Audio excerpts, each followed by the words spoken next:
আসসালামু আলাইকুম রহমতুল্লাহি ওবরকাতুহু। সম্মানিত দর্শক, বাংলাদেশের আলোচিত ইসলামী বক্তা জনাব মামুনুল হক, তাকে চেনেন না আমাদের এই বাংলাদেশে খুব কম লোক আছেন।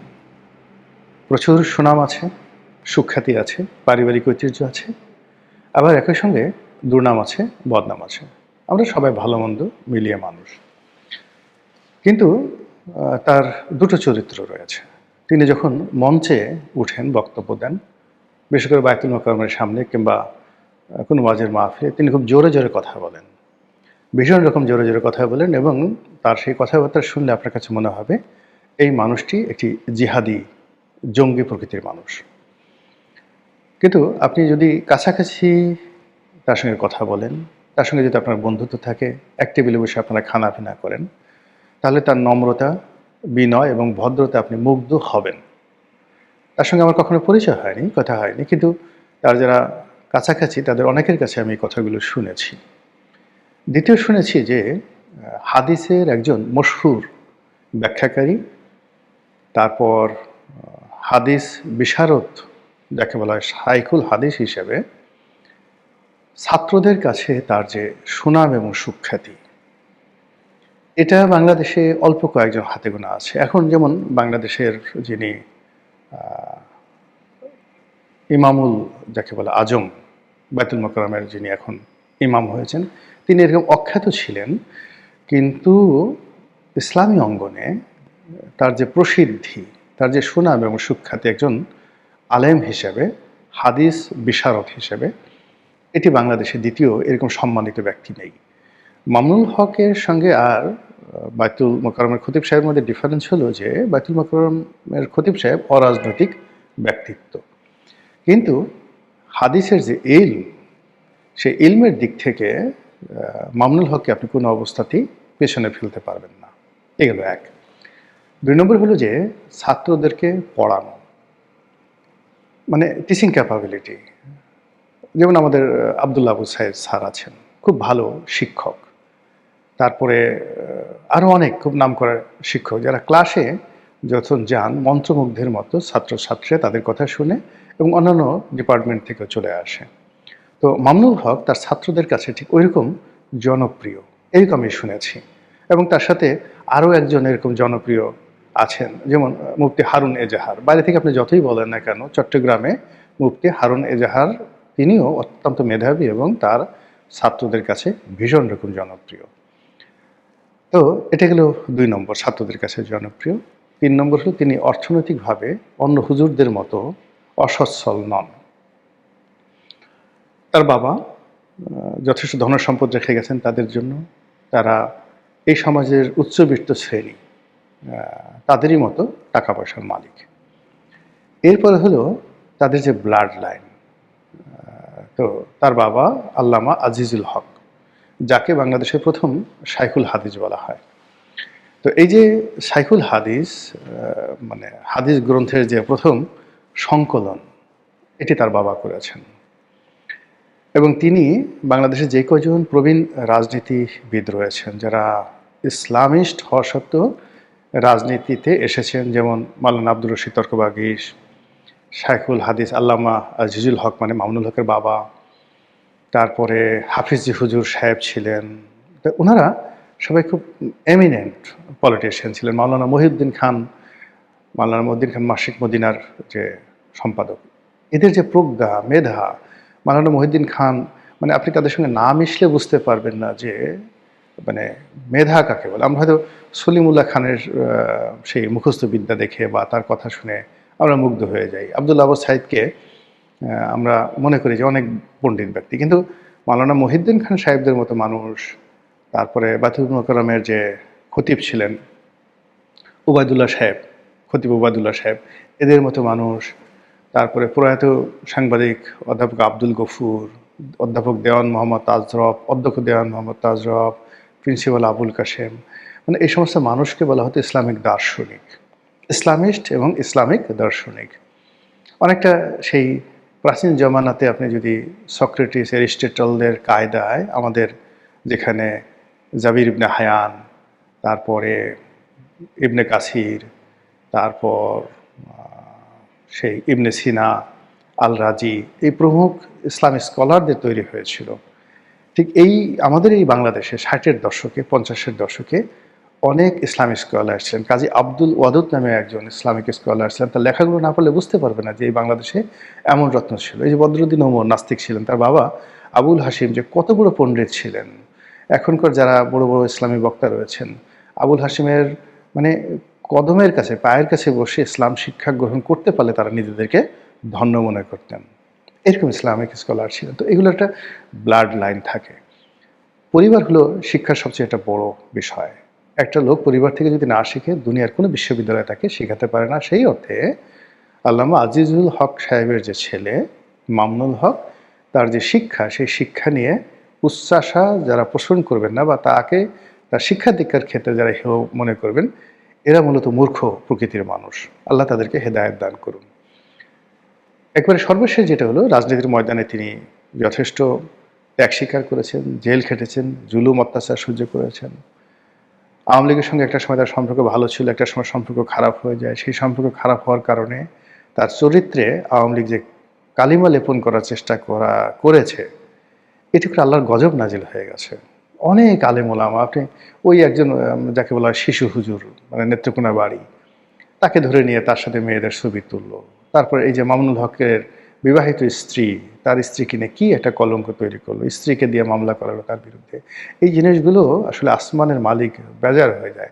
যেখানে অবাধ যৌনতা এখন মানে গর্বের বিষয়, যেখানে মদ্যপান করা, প্রকাশ্যে সেক্স করা, আমাদের এই সমাজে আপনি হাই সোসাইটিতে, আপার সোসাইটিতে গিয়ে দেখেন, মানে এই জিনিসগুলো যা হচ্ছে মানে ধনী এলাকাগুলোতে, সেই তুলনায় এই সমাজে একজন বিয়ে করেছেন, তারপর শেষে তার স্ত্রীকে নিয়ে কোনো একটা রিসোর্টে বেড়াতে গেছেন এবং সেখানে তাকে শারীরিকভাবে যে লাঞ্ছিত করা হয়েছে, যারা যারা করেছে সবাই কিন্তু এখন অভিশপ্ত বা অভিশাপের মধ্যে পড়েছেন। এনিওয়ে, তো সেই মামুনুল হক এবারে নির্বাচনে আসলেন। নির্বাচনের সময়টা তো তিনি বেশ আনপ্রেডিক্টেবল ছিলেন। একবার বিএনপির সঙ্গে যেতে চাইলেন, আবার জামাতের সঙ্গে থাকলেন, এমনকি চরমোনাইয়ের সাথেও তার হতে পারতো। আকীদাগত দিক থেকে চরমোনাইয়ের সঙ্গে যদি তিনি থাকতেন, তাহলে হয়তো তার ভোট হতো। এনিওয়ে, তিনি এখানে বিএনপির সঙ্গে না গিয়ে জামাতের সঙ্গে গেলেন। তো সেক্ষেত্রে মোহাম্মদপুরে যে আসনটি, সেই আসনটি সব দিক থেকে তার জন্য উপযুক্ত ছিল। এখানে তার এবং তার পরিবারের অনেকগুলো মাদ্রাসা আছে। এর বাইরে তারা যে আকীদা অনুসরণ করে, সেই আকীদার যে অসংখ্য মাদ্রাসা, মসজিদ, বিভিন্ন খানকা, মোহাম্মদপুরের পুরো এলাকাটা ভরা। এখানে মোহাম্মদপুর একটা মানে যাকে বলা হয় জটিল এলাকা, এবং এই জটিল এলাকাতে আওয়ামী লীগের প্রচণ্ড মানে এখানে শক্তিমত্তা রয়েছে। এখানে আন্ডারওয়ার্ল্ডের অনেক কিছু হয়। তো এই সব জিনিসগুলো মামুনুল হক সাহেবের মুখস্থ।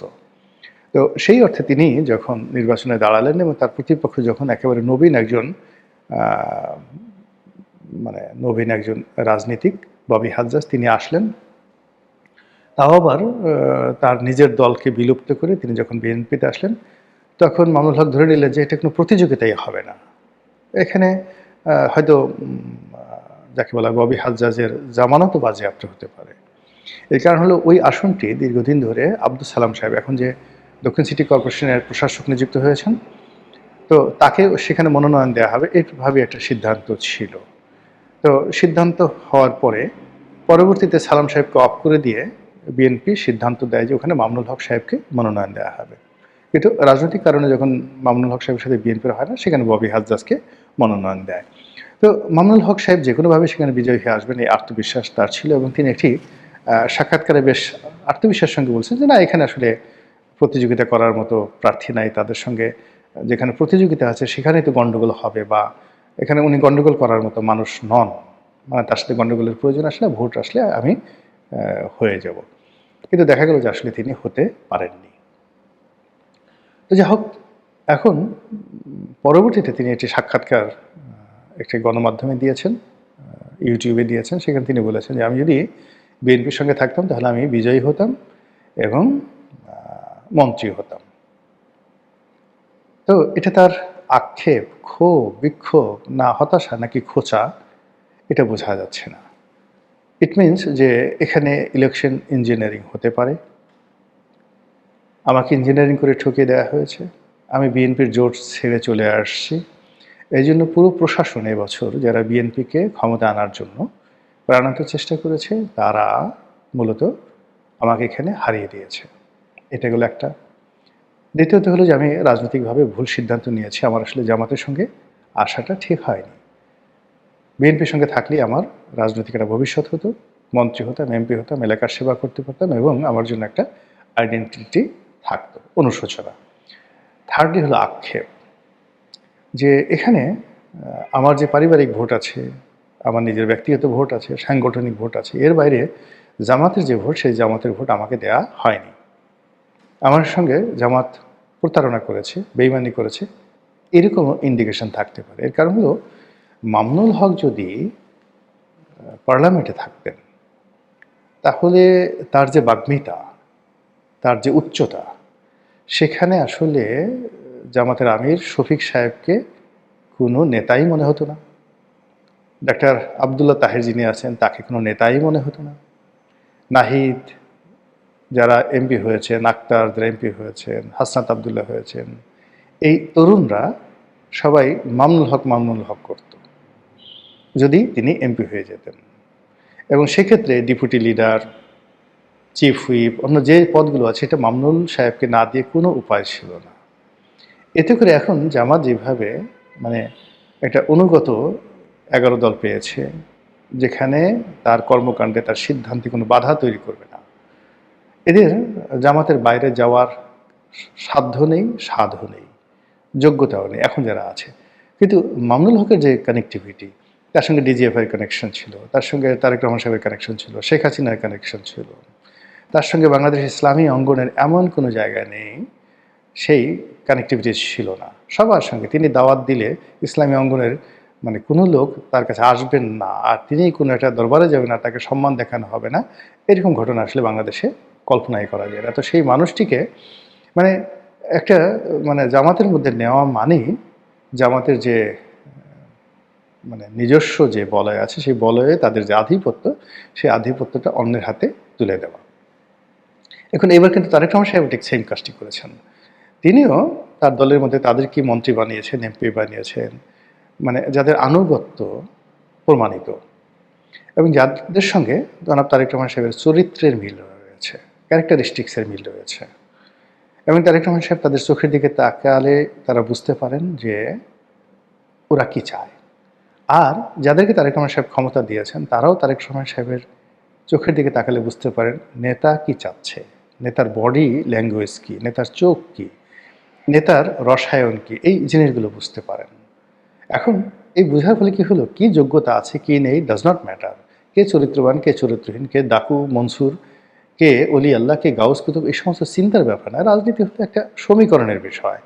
তো সেই সমীকরণ যেভাবে তারেক রহমান সাহেব মিলিয়েছেন, তার পছন্দের লোক দিয়ে তিনি মানে তার দল সাজিয়েছেন, একইভাবে শেখ হাসিনাও ঠিক সেম কাজটি করতেন, একইভাবে এরশাদ সাহেবও ঠিক সেম কাজটি করতেন, বেগম জিয়াও সেম কাজটি করতেন, বঙ্গবন্ধুও সেম কাজই করেছেন। এটা সবাই করে।